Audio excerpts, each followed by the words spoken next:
Hi there, this is the Glo-Bus Pro Tips for the decision entry step 3 product design, the product design page.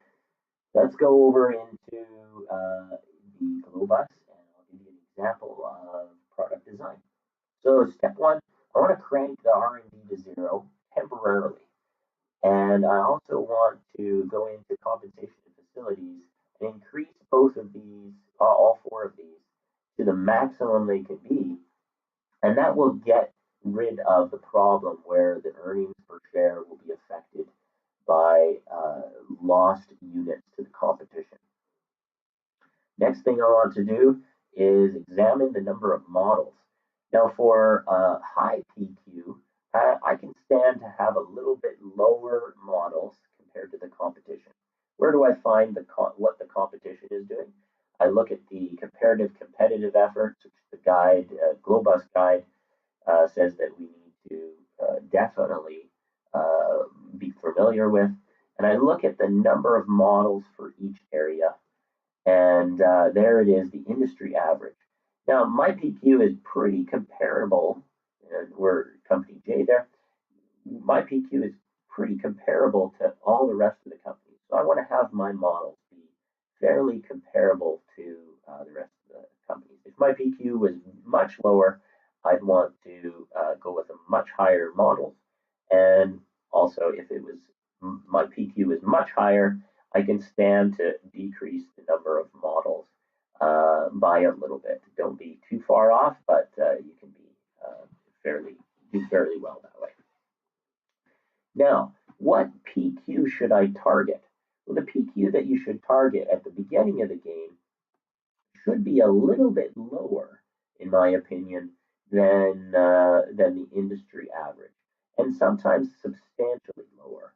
The advantage to that is that you're going to be able to store up a lot more earnings per share in that year. So, in other words, your earnings per share with low PQ strategies tends to be higher in the moment, but it impacts the image rating to a large degree. So your next year will be a little bit more difficult to get the earnings per share up in that next year. But if you're using the strategies of storing long-term value and you're using that to your advantage to store long-term value now to be released later, then you're going to do better in the long run. Now, again, another note about PQ is you want to have a PQ that is definitely different than anyone else's PQ at the start of the game. I'll see if show you what I mean. Here we used a strategy of a very different PQ than anyone else. That allows us to spend a lot more money on other things like advertising and also lower our price to where it needs to be because the amount of money that we're spending, our costs are so low per unit, we can spend money on other things.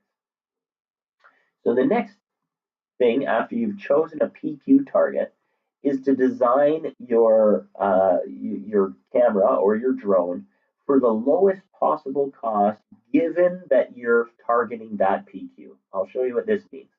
The number here is the total camera production assembly cost. I want to optimize this, have this be the lowest number for this target PQ. And so you can see that I'm targeting a PQ of 6.5 in this example, and I have 7 features and a number of other metrics here, and my total camera production assembly cost is 140. Well, let's look at if I decrease the number of features, say down to 4, but I increase some other things to be able to compensate. I'm going to reach a PQ that is 6.5. And yet my total camera production assembly cost is lower per unit. And the reason that happened is because you had a more efficient design. And I'd encourage you to do this. It makes a big difference as to how you're going to do in Glo-Bus. It takes some effort. You need to click a bunch in here and find the correct pattern, the correct type of photo modes, product enhancements, image sensor, features, etc., that will give you the lowest total camera production